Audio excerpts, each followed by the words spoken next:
Maharashtra TV news, आवाज सर्वसामान्यांचा।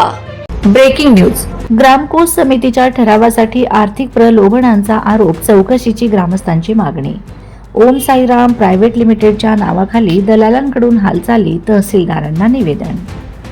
एटापल्ली तालुक्यातील जावेली खुर्द ग्रामपंचायत अंतर्गत येणाऱ्या विविध ग्रामकोष समित्यांचे ठराव बेकायदेशीररित्या मिळविण्यासाठी काही दलालांकडून आर्थिक प्रलोभने दाखविली जात असल्याचा गंभीर आरोप ग्रामस्थांनी केला आहे।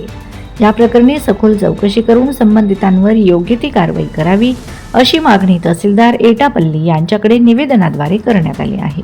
मिळालेल्या माहितीनुसार ओम साईराम प्रायव्हेट लिमिटेड कंपनीच्या नावाखाली काही व्यक्ती ग्रामकोष समितीच्या मोजक्या सदस्यांना हाताशी धरून ठराव मिळविण्याचा प्रयत्न करीत आहेत। यासाठी आर्थिक लालच दाखविण्यात येत असल्याची माहिती ग्रामस्थांनी प्रशासनाला दिली आहे। ग्रामस्थांच्या म्हणण्यानुसार ग्रामसभा व ग्रामकोष समितीची दिशाभूल करून काही व्यक्ती स्वतःच्या आर्थिक हितासाठी कार्यरत असल्याची शंका निर्माण झाली आहे। गावाच्या हिताशी संबंधित कोणताही निर्णय हा सर्व सदस्यांच्या उपस्थितीत पारदर्शक व कायदेशीर प्रक्रियेनुसार होणे आवश्यक असताना काही व्यक्तींकडून नियमबाह्य पद्धतीने ठराव मिळविण्याचे प्रयत्न होत असल्याने ग्रामस्थांमध्ये नाराजीचे वातावरण आहे। महत्त्वाचे म्हणजे आपल्यासोबत लॉयड मेटल कंपनीने प्रशासन हाताशी घेऊन ग्रामसभांचा विरोध असताना मुजोरी केली होती।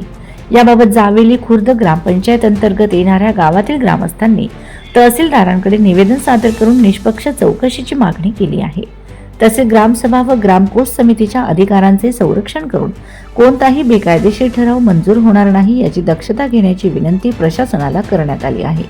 वंदे महाराष्ट्र टीव्ही मीडिया प्रतिनिधी हरेंद्र मडावी, गडचिरोली।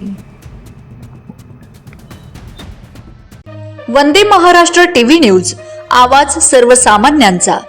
अशाच नवनवीन बातम्या पाहण्यासाठी आमच्या चॅनलला सबस्क्राइब करा, बेल आयकॉनला क्लिक करा।